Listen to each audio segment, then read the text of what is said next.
Hello.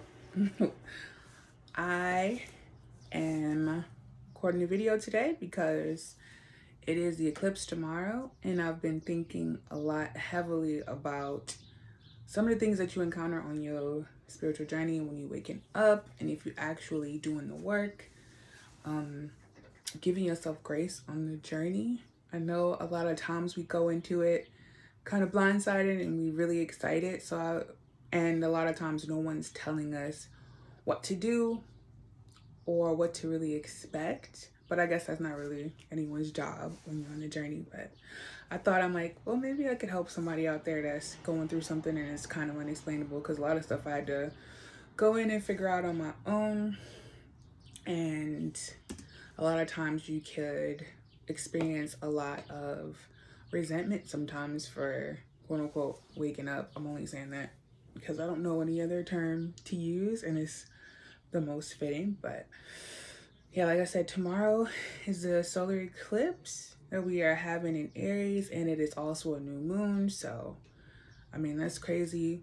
New beginning energy all around, all coded. I don't think I did a self read, eclipse reading on myself. I think I did before.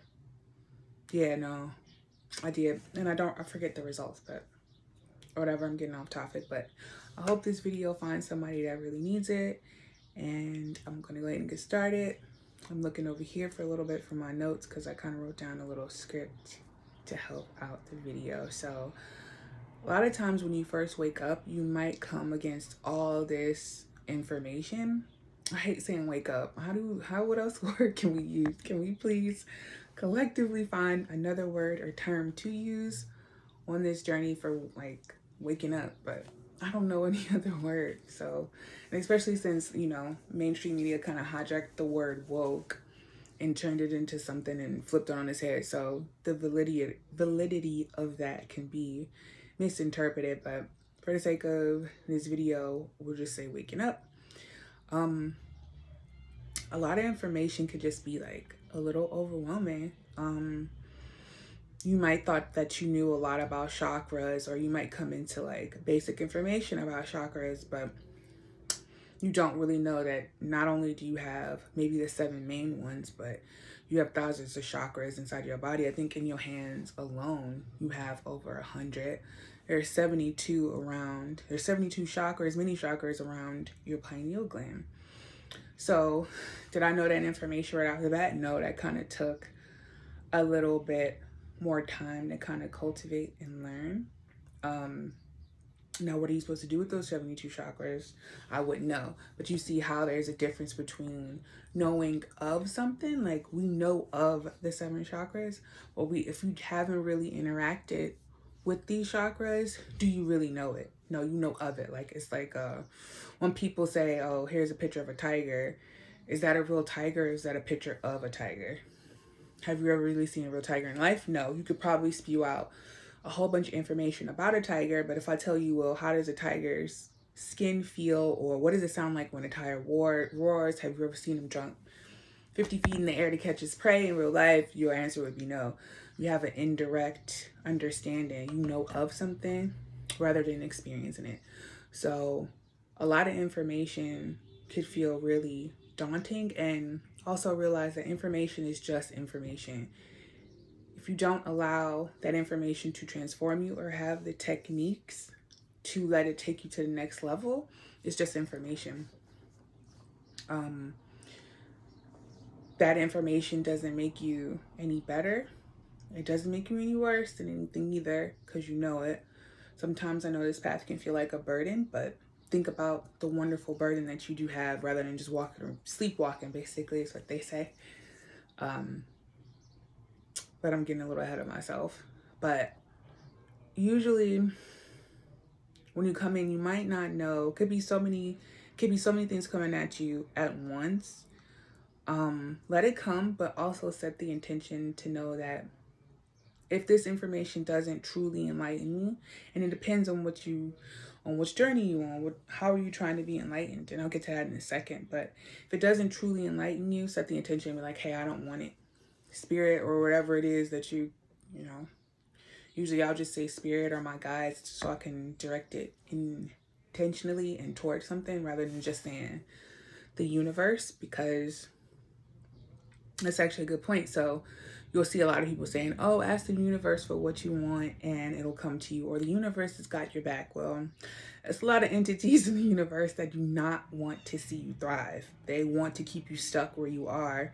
So you have to be careful of asking the universe.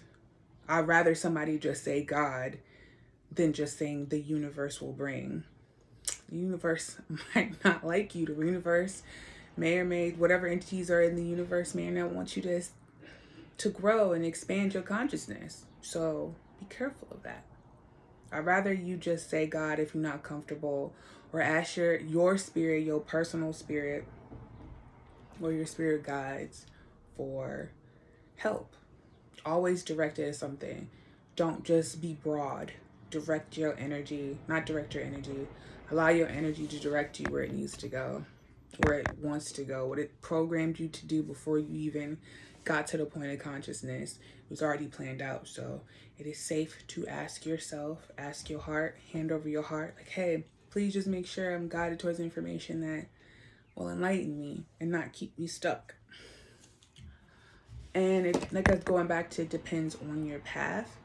Some people choose to be what us occultists know as right hand path, and some of us choose to be left hand path. And right hand path is more of the known, more of we're gonna be more of a traditionalist. Usually our love and light, astrology, chakra crystals.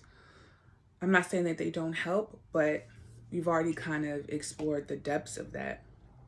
When you're more on the left-hand path, you're dealing with the unknown, which is darkness. It sounds scary at first, but it's really not. Remember, the meaning of the occult just means something that's hidden. So technically, all of that could be, if you go from sleepwalking to woke, I guess, discovering about crystals and stuff is the occult. But I'm speaking to more of a little bit more darker aspect, dealing with things that, like a good example is the Baphomet. Really delving into the science of what the Baphomet truly means and dealing with that energy from a non-scary place would be something that is on the left-hand path. And you have to choose that, Like I said, this isn't for everybody. If you're dealing with the quote-unquote dark side, there's a lot of power over here. And none of it is malevolent.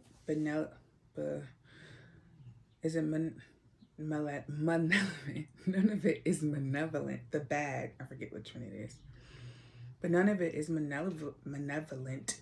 It always has helped me. I've dealt with plenty of darker entities, so to speak, that have helped push me to the next level, helped me uncover things that I wouldn't have uncovered on my own. And I'm truly grateful for that. But that's with the understanding that I was ready to do it. I didn't do anything that I was not ready to do, or I was like, oh, wait, in the beginning, because that means that you may or may not be ready to see it. Like, something could bring you to the water, but are you ready to drink? Same thing with like mushrooms. Like, if somebody's afraid to do it, they have to really decide to do mushrooms, or else you may or may not have a bad trip. Like, you can't force yourself into those things because you might have a bad trip. Like, it all depends on your attitude, it all depends on your mood. To just delve into some of those things are, to me, not recommended until something goes in you. I'm ready. I'm not, even if I am afraid, I'm ready to go despite that fear.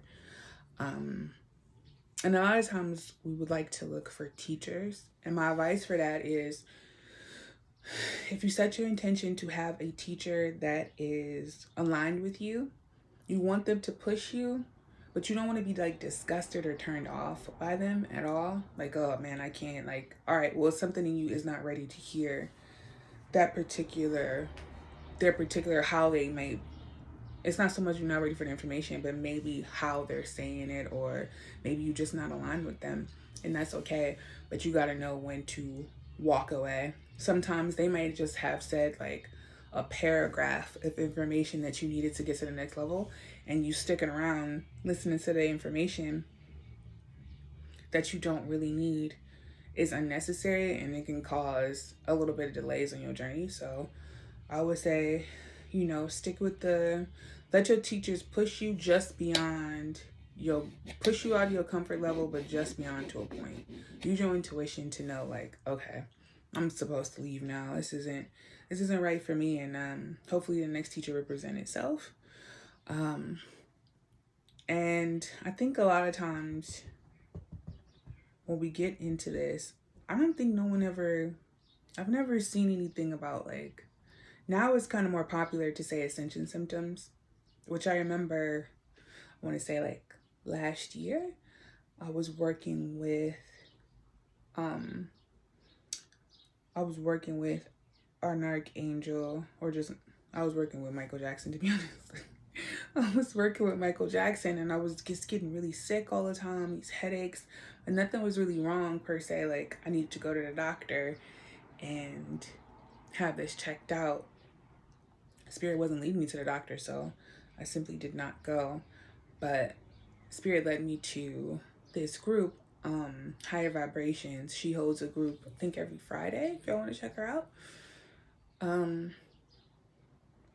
Just explaining, like, just having a group of people that was saying, yo, I'm going through the same thing, Most of the times you get headaches, nausea, and fatigue. That's like the three biggest ones, the ones that I go through a lot.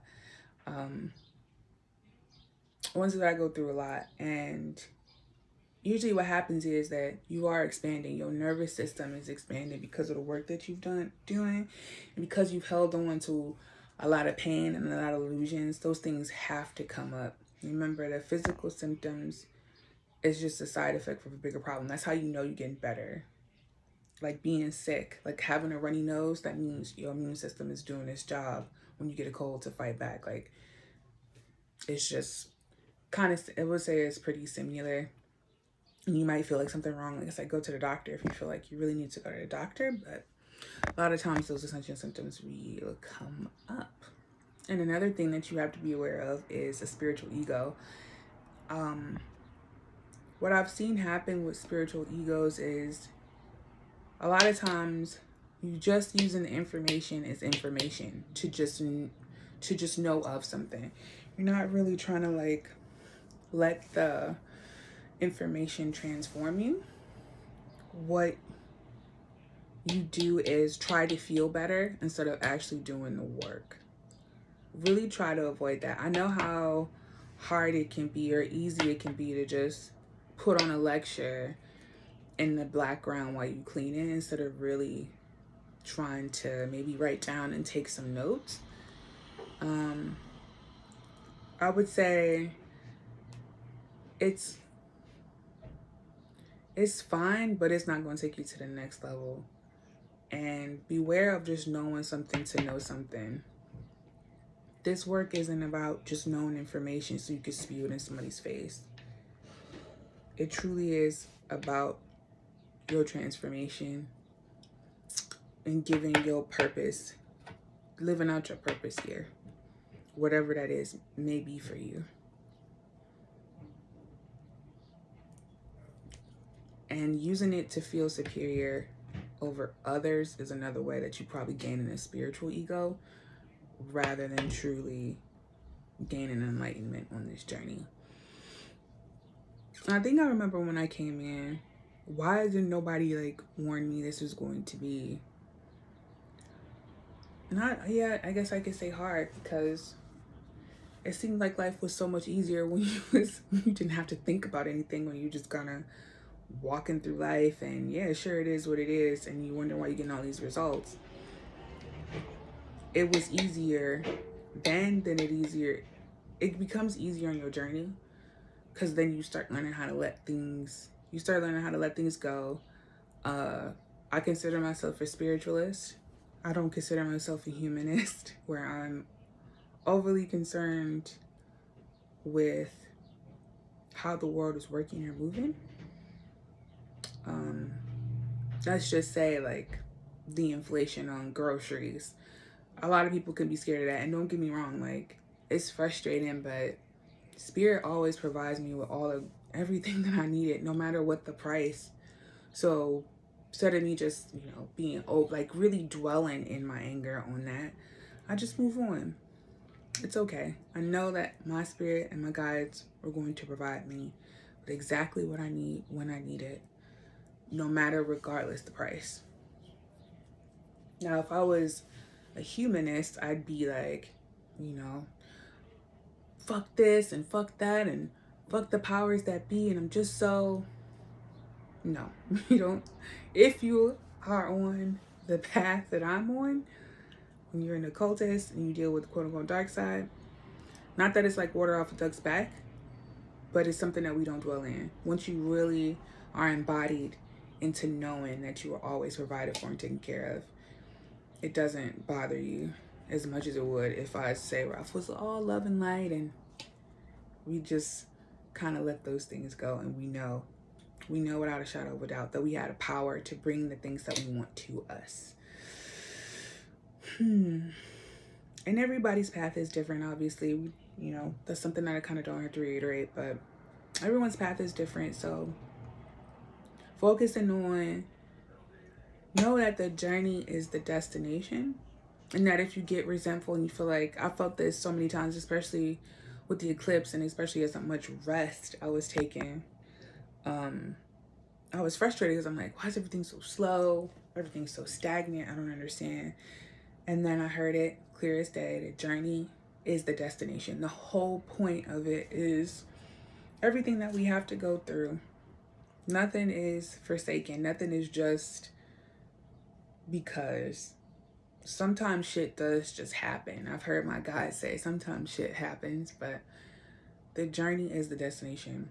The whole point, I think it was Jameis inside Dune, that life is not something to figure out.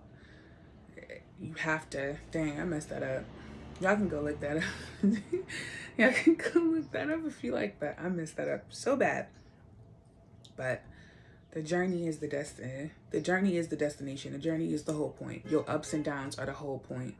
So hopefully that you can write about it, sing about it, make a movie about it, whatever it is that your purpose is down here, you can put that into the work to help others grow and expand too. And the last thing I'd like to put up is slow down. There's no rush. There's no race to get to a finish line. Slow and steady truly does win the race in this, because you have so many years of programming and illusions to just get over, and you don't know what you don't know. Like, it all happens in layers. Say, like, I have been dealing with issues of worth, and every time I get through an issue, I'm like, well, why am I revisiting this worth thing? Don't I feel worthy? And it's like, no, not yet, because there is time and time again we have to revisit it, because there might be a veil. It might be like an onion, like Donkey said in Shrek. Healing is like that. You might peel back one layer and be like, oh man, that feels so good. And then you go to another layer, like, oh damn, I thought I was done with this, until you keep peeling back those layers until you get to the core, like, whoa, this is why I feel this way, or this is why this keeps happening to me. Because there's so many different layers, there's so many different illusions that might pertain to worthiness, right? Like, you might have an onion on worthiness, you might have a different onion on prosperity, you might have a different onion on fear. Those type of, just an example, and you have to keep peeling back those layers until you get to the core so you can release it. Releasing those releasing those so you can let it go. There's no use of controlling anything. Remember, always let it go. But yeah, give yourself the grace, give yourself compassion. If you need goddesses to work with, I know Tara and Kuan Yin are the biggest ones that are known for grace and compassion. I'm trying to think of any other deities that I know that would give you that. But those are the two that I worked with, mostly Kuan Yin when I need a little bit of compassion for myself on the journey. Those are two big ones. I know you could use green or pink. It represents the heart. And those should help you out. You know, those should help you out. And plenty of spirit baths too. Those baths always come through. Those baths always help. I cannot recommend a spirit bath highly enough because it helps me out so much. And candles and all that stuff. Whatever it is that you need. But those are two goddesses that I know helped me out. Anyway, any questions or anything like that? I don't know if I'm an expert, and it doesn't truly matter. I'm just doing what I came down here to do. But thank you for tuning in, whoever sees it, and I'll be back with another one soon.